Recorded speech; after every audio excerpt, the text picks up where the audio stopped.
surcando los mares del planeta, viajando por mundos desconocidos, sumergiéndonos eones de años atrás en la historia.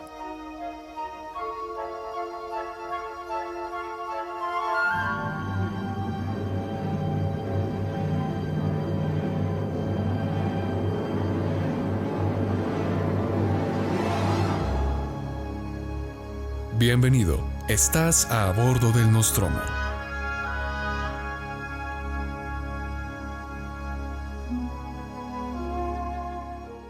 Hoy en día se han puesto en tela de juicio muchas cosas, tantas que no nos las hemos podido imaginar con todo lo que está sucediendo con la pandemia. En mi caso, por ejemplo, me he dado cuenta que el periodismo que aprendí en las aulas de la universidad hoy en día se está replanteando. Siempre me decían, tienes que salir a cubrir las fuentes. De nada te sirve tener una buena entrevista si no vas presencialmente a hacerle lobby, a esperar a que te atienda y a preguntarle de manera directa. Y hoy estoy prendiendo los televisores, estoy prendiendo mi computador y veo en internet que el periodismo de hoy en día se está haciendo de manera remota. Ya no existe ese asunto de poder ir a hacer la entrevista en muchas ocasiones. Ahora hay que buscar la forma de que se puedan dar las informaciones por medio de videollamada o de alguna otra forma más recursiva. Lo que me hace pensar no es que no haya servido para nada lo que yo estuve viendo durante mi época universitaria o lo que he aprendido en los manuales de periodismo, sino que el mundo se está transformando de una manera diferente. Y esta pandemia vino a romper varios paradigmas, vino a romper varios órdenes establecidos y tal vez venga a romper el tuyo. ¿Y qué están haciendo los noticieros, por ejemplo? Reinventándose. Esa palabra que tanto nos da vueltas alrededor del día a día, que tanto dicen en los noticieros, en los magazines, reinventarse. Pero, aunque suene terrible, es la verdad, porque el mundo está cambiando y va a cambiar. Y lo que conocíamos antes probablemente ya vaya a ser diferente. Depende de ti qué vas a hacer para sumarte al cambio, depende de ti cómo vas a abordarlo, o si vamos a seguir anclados al pasado, tomados de las mismas cosas que pasaban antes, o vamos a cambiar para salir adelante. Saludos tripulantes, bienvenidos a bordo del Nostromo. Yo soy Juan Manuel Correa, periodista y aficionado a la historia que los llevará en un viaje a través del tiempo y el espacio en búsqueda de las historias más interesantes, más curiosas y más intrigantes, como la de hoy, que la historia de la humanidad nos tiene para ofrecer. Comencemos.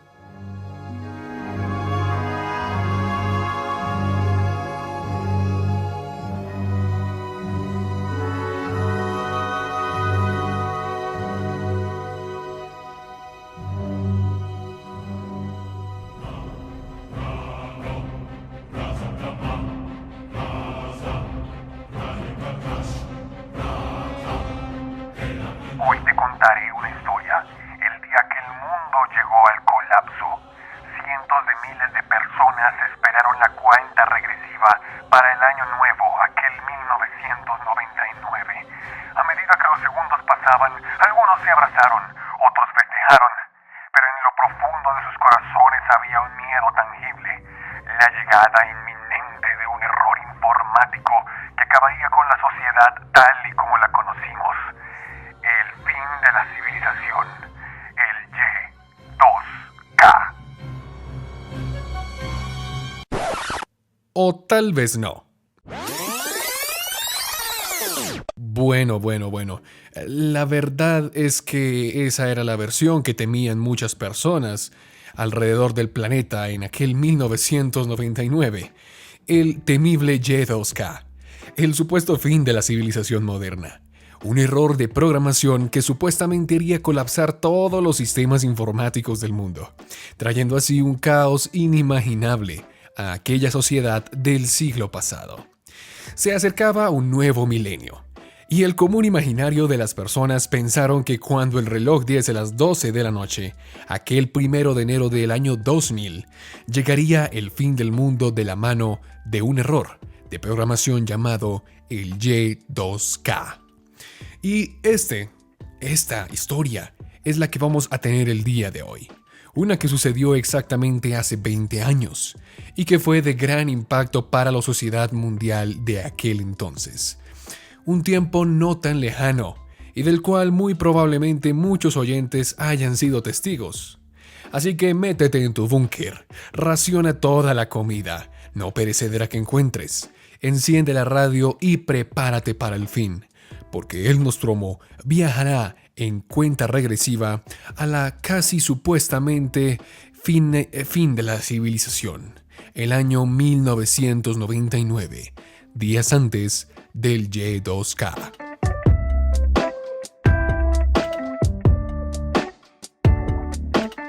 Pero antes de entrar en esta historia curiosa, vamos al meollo del asunto, ya que muchos no estarán familiarizados con el término. Así que cabe preguntarse, ¿qué era el Y2K?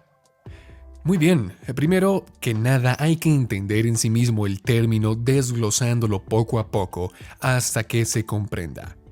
Y2K, o el problema del cambio de milenio, fue un problema en la codificación de todos los sistemas computarizados a nivel mundial que se proyectó crearía estragos en las computadoras y redes de computadoras en todo el mundo a principios del año 2000. El Y2K, el que quiere decir Y para year o año, 2, pues como su nombre lo indica, 2, y K, kilo o 1000. Prendió las alarmas a nivel global debido al posible impacto que este podría tener en las redes de computación en aquel entonces. Me explico, porque todo esto puede sonar un poco ambiguo. Hasta la década de 1990, muchos programas de ordenador, especialmente los que habían sido codificados en los primeros días de las computadoras, fueron diseñados para abreviar a 4 dígitos cada año con tan solo 2 dígitos con el fin de ahorrar espacio en la memoria. Es decir, estas computadoras podrían reconocer 98 como 1998, 65 como 1965, pero serían incapaces de reconocer 00, que vendría siendo el año 2000, porque podían interpretarlo como si fuese 1900. Muy bien, ahora usted se preguntará, ¿por qué se intentaron ahorrar costos en estos aspectos? La realidad es que esta práctica se llevaba a cabo desde décadas atrás, incluso antes de las primeras computadoras. Por ejemplo, a inicios del siglo XX, durante los años 40 y 50 para ser más exactos, mucho antes de la era de la computación, el procesamiento de datos comerciales se realizaba utilizando equipos de registro de unidades y tarjetas perforadas. Más comúnmente, la variedad de 80 columnas empleadas por la empresa IBM, que dominaba la industria en aquel entonces. Se utilizaban muchos trucos para comprimir los datos necesarios en registros de 80 caracteres de campo fijo, y el más común era guardar 2 dígitos para cada campo de fecha, lo que significó que podían ahorrar más dinero en este aspecto. Luego, ya en la época de la computación, los primeros desarrolladores y programadores se dieron cuenta de lo costoso que sería el almacenamiento en la información. Por ejemplo, se calcula que almacenar un bit de información en la memoria central de un ordenador en aquel entonces podría costar alrededor de $1. Ahora usted dirá, pero bueno, un bit por $1 en aquel entonces no debía ser mucho. Créame, es demasiado.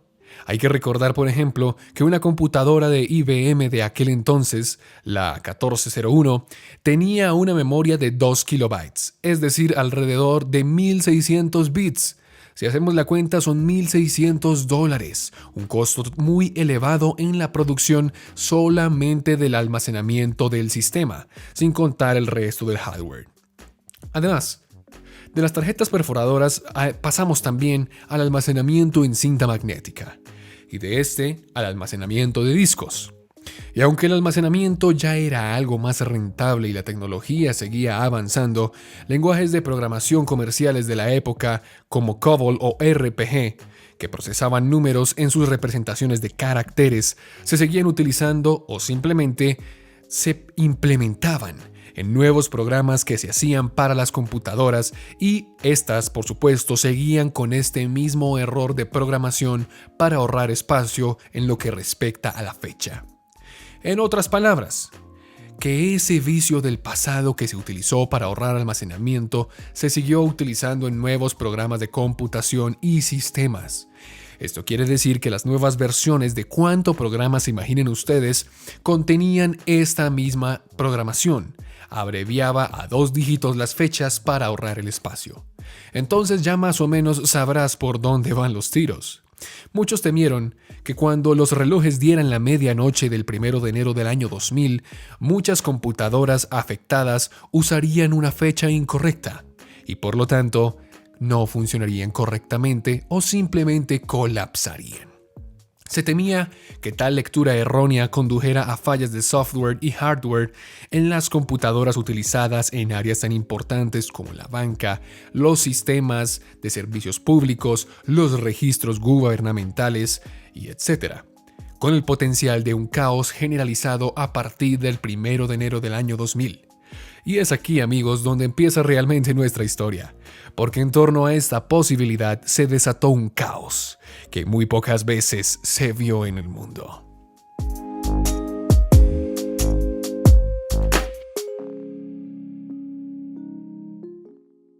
Varios programadores e investigadores de la época empezaron a mostrar en diferentes publicaciones la magnitud del problema si este no se corregía a tiempo antes del 1 de enero del nuevo milenio, es decir, el año 2000.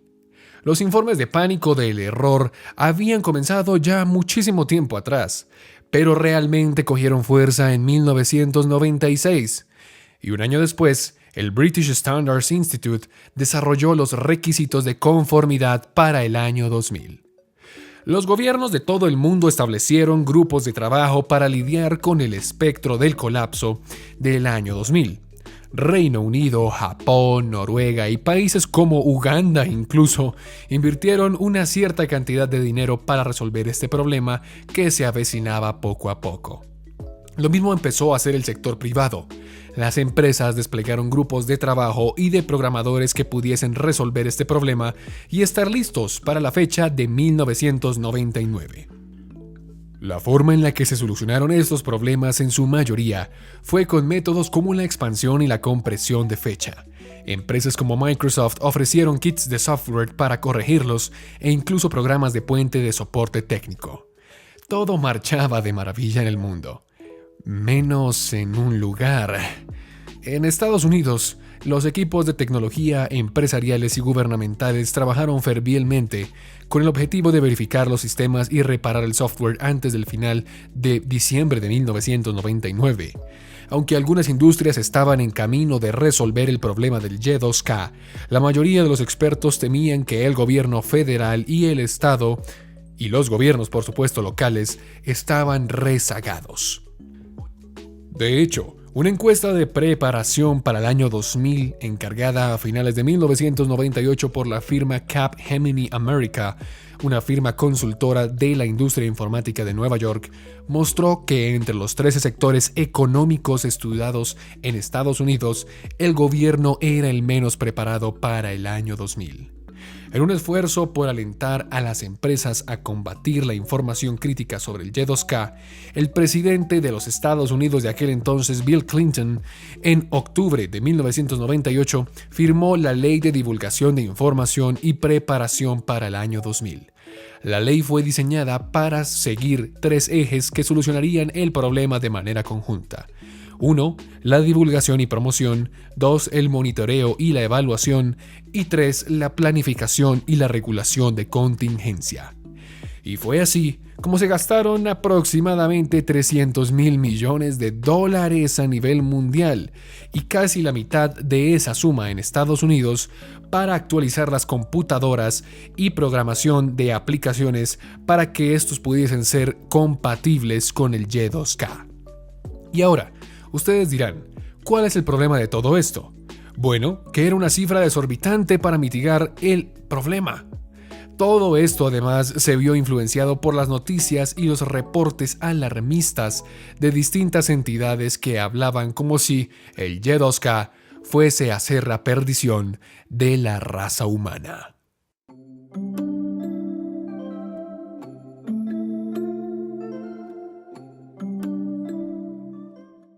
El problema del Y2K no fue tanto el error en sí, sino todo lo que giró a su alrededor. Mucha gente en serio creyó que ese error de programación significaría una catástrofe en los sistemas de computación automatizados en el mundo. Esto incluía, como ya dijimos, sistemas bancarios, de pensiones, de la industria farmacéutica e incluso hasta militar. Y resalto esta última, porque muchos temían que los sistemas de plantas nucleares y el armamento nuclear, que en aquel entonces estaban 100% automatizados, colapsaran por error y, debido al error informático, se desatara una catástrofe. Es decir, que no pudiesen tener control sobre estas máquinas. Ahora, muchos dirán que eso es una locura, pero hay que entender varias cosas. La primera, que el mundo estaba en una transición digital y que todos los sistemas de las distintas industrias y entidades estaban empezando a funcionar de esta manera automatizada.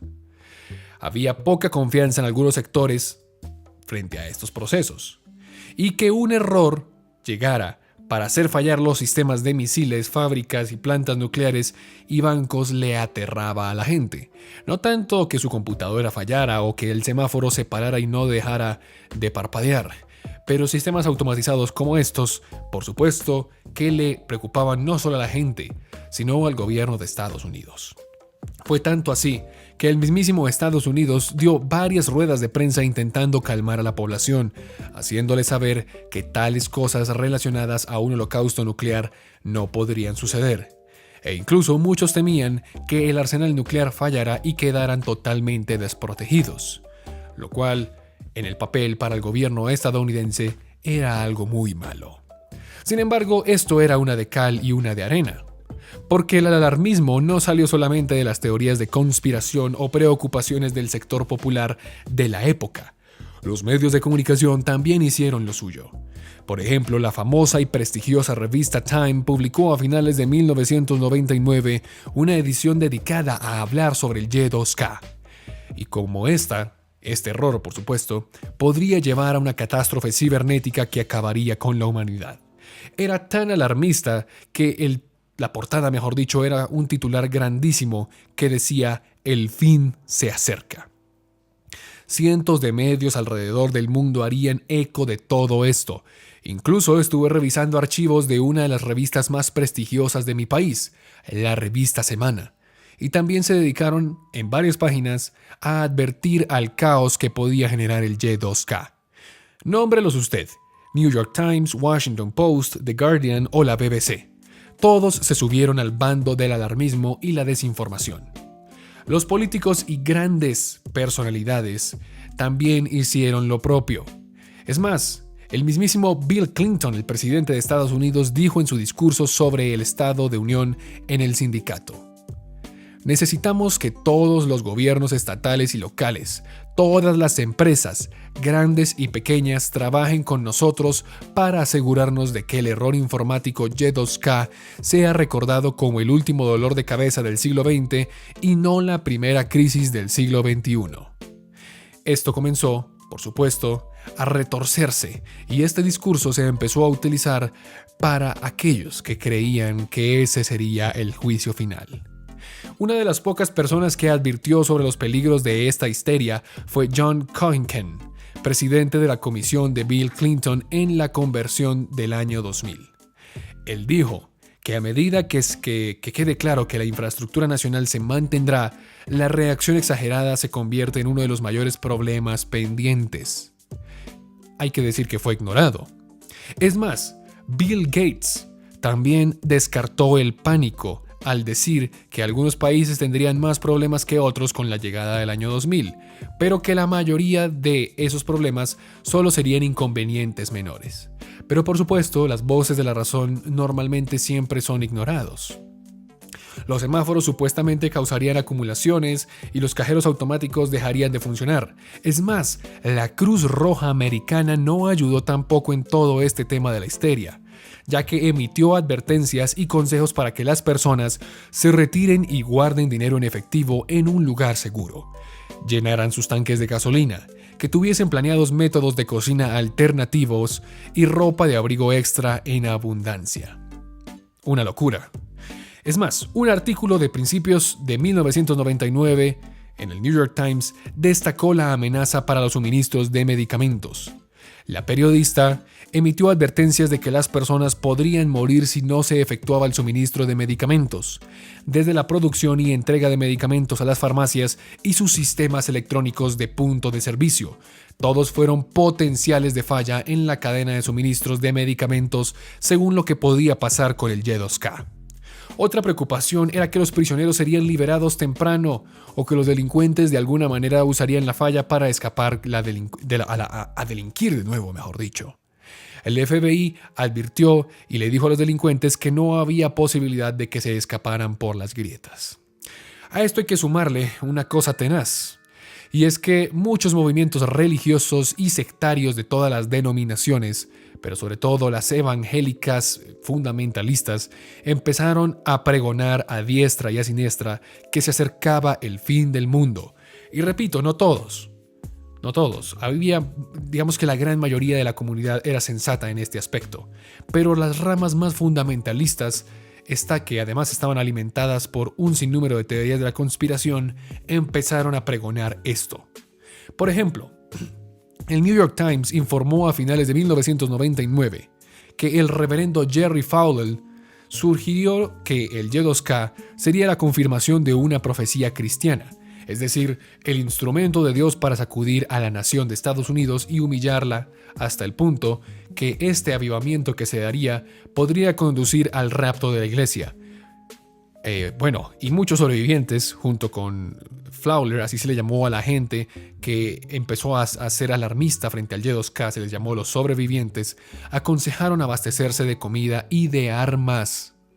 Se alentó a los adherentes en estos movimientos a participar en el acaparamiento de alimentos, tomar lecciones de autosuficiencia y los elementos más extremos para la planeación frente a un colapso total de la sociedad moderna.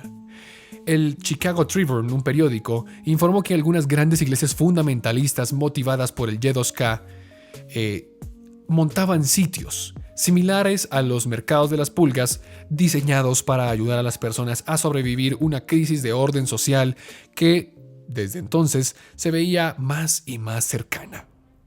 Todo era un caos, sobre todo en Estados Unidos, y la fecha se acercaba poco a poco. ¿Qué iría a suceder ese día? ¿Todos los miedos se harían realidad? ¿Realmente todos los sistemas a nivel mundial colapsarían debido al error cibernético del Y2K? Bancas quebradas, las bolsas en crisis, el mundo en guerra y sin energía.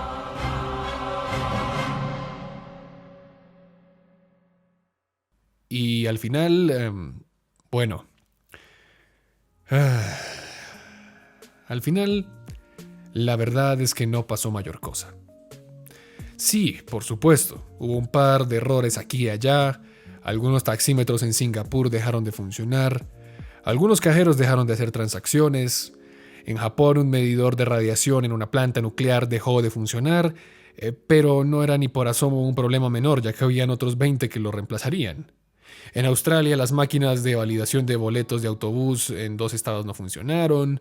En Estados Unidos, algunas máquinas tragamonedas de lotería de Delaware dejaron de funcionar. Y más o menos ese tipo de problemas. Nada de armas nucleares disparadas por error. Nada de fraudes bancarios tan grandes, porque sí hubo algún par de casos. No hubo caos vehicular. Los sistemas energéticos funcionaron bien. Y, qué sé yo, las industrias farmacéuticas nunca frenaron la producción. Nada de esto pasó. Y así, amigos, es como llegamos al fin de nuestra historia. No sin antes decir un par de cosas.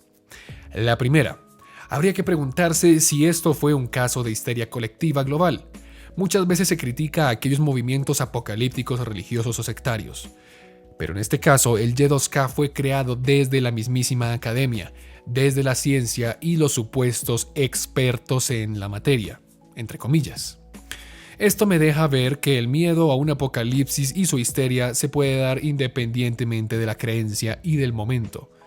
Segundo, aunque sí hubo ciertos errores en los sistemas a lo largo del mundo, ninguno fue tan trascendental. Todos fueron menores, lo que me deja pensando si realmente esa inversión de $30,000 millones estuvo justificada. Porque insisto, aunque se corrigieron muchos de estos problemas en los sistemas a lo largo de la década de los 90, al final se demostró que el famoso Y2K no suponía problema alguno.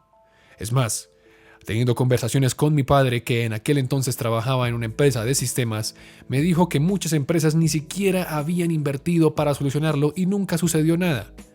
Entonces, bueno, hasta el día de hoy hay debates, y se sigue debatiendo si los miles de millones gastados en abordar el error realmente marcaron la diferencia.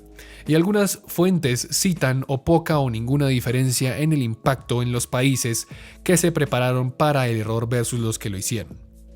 Ahora, esto quiere decir que muy probablemente la inversión no haya dado el rédito que ellos esperaban. En retrospectiva, podría decir que es uno de los momentos más tragicómicos de la historia. Y que no se acaba ahí, ya que, investigando, me encontré que se avecina un Y2K 2.0. Sí, así es, señores y señoritas. Le llaman el fallo del 2038 o el Y2K 38. En el 2038, por supuesto. Lo que se dice es que se producirá el 19 de enero de ese año.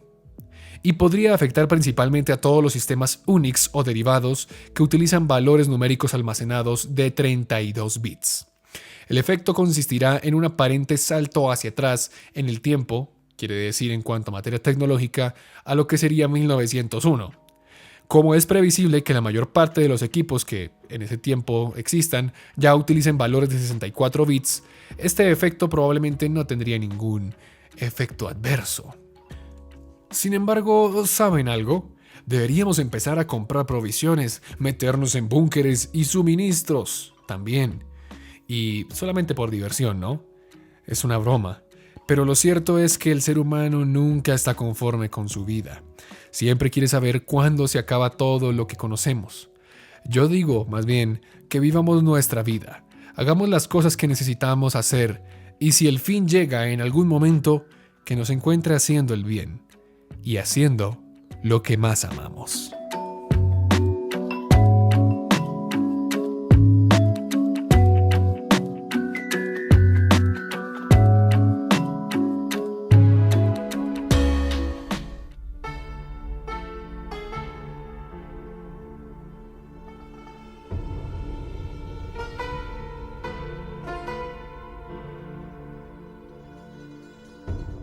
Y así concluimos el episodio del día de hoy. Un episodio bastante interesante que me gustó mucho hacer.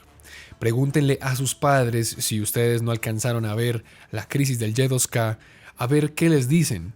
Yo le pregunté personalmente a mi padre y encontré historias fascinantes de lo que sucedió aquí en Colombia. Y bueno, muy probablemente muchos de ustedes que me están escuchando lo hayan vivido en carne propia. Así que en la caja de comentarios me gustaría que pudiesen poner sus experiencias y en el caso de los menores que puedan poner lo que sus padres les contaron acerca del Y2K. Ahora vamos a leer como siempre los comentarios más interesantes del episodio pasado, el episodio de Leopoldo II. El primer comentario nos viene desde Argelia. Nos dice a Argerino007 que si algún día haremos un video sobre Argelia y lo que hizo Francia desde 1830 a 1962 en esa colonia. Bueno, ya hemos hecho un par de cosas sobre las tropas argelinas durante la Primera Guerra Mundial, que sirvieron el bando francés, pero podríamos hacer algo acerca de toda esta zona del Magreb. Saludos desde Argelia entonces, interesante. Nos dice también un men ahí. Sabía desde hace mucho, desde que me empecé a interesar por la historia universal, las desgracias horripilantes y pesadillescas que ocurrieron en el Congo, Como suelo decir entre mis amigos, donde hay tierras agraciadas llegan hombres oscuros y perversos. Aparte, en mi opinión, lo que estaba ocurriendo con las estatuas de la persona del calibre de Leopoldo II o hasta peores es nocivo tanto para la historia del hombre como para su conciencia, ya que ellos marcaron un claro antes y un después de lo que no debe ocurrir en nuestro mundo con tales tratos. Y como también alguien dijo por ahí, el que no aprende del pasado está condenado a repetirlo. Como siempre, un buen video y bien interesante. Me haces recordar cuando era joven e investigué hechos de interés de toda el África. Un saludo y cuídate. Postdata, mucho texto. Un saludo a un Menaí. Muchas gracias por comentar. Si tienes más cosas que hablar sobre el África, me encantaría que pudieras hacer tus aportes, ya que este programa lo construimos entre todos. Y con respecto a lo que dices, creo que sí. Vuelvo y mantengo mi posición. Por supuesto, no debemos alabar a figuras como Leopoldo II, pero intentar borrarlos de la historia es demasiado, es absurdo. Es como si entonces yo tuviese que prohibir que se vendiera el libro de mi lucha, el de Adolf Hitler. ¿Por qué lo digo? Porque igualmente se parte de la historia. Y bueno, por supuesto nos recuerda a una época oscura del pasado, pero lo que debemos hacer con eso es aprender y no repetirla, porque eso es lo importante y lo bonito de la historia. Así que un saludo a un Menaí, muchísimas gracias.